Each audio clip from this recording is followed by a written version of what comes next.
ফায়দা। আমানত বলিতে পরিবার পরিজন ও মাল দৌলত আসবাবপত্র বুঝায়।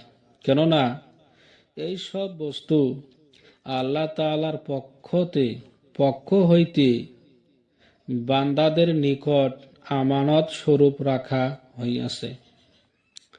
এমনি ভাবে ওই আমানতকেও বুঝায় যাহা সফরে গমনকারী ব্যক্তির নিকট লোকেরা রাখিয়াছে, অথবা লোকদের নিকট সফরকারী ব্যক্তি রাখিয়াছে।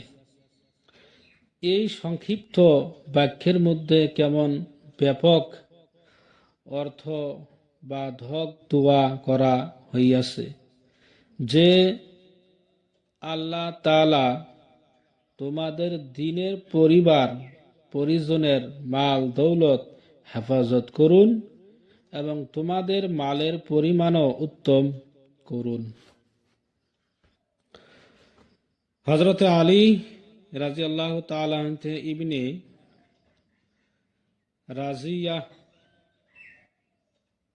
রাহমাতুল্লাহ বর্ণনা করেন যে আমি হযরত আলী রাদিয়াল্লাহু তাআলা আনহু এর নিকট হাজির হইলাম। তাহার সম্মুখে সোয়ারির জন্য একটি জানোয়ার আনা হইল। যখন তিনি নিজের পা রেকাবের মধ্যে রাখিলেন তখন বলিলেন বিসমিল্লাহ। অতঃপর যখন সোয়ারির পিঠে বসিয়া গেলেন তখন বলিলেন আলহামদুলিল্লাহ।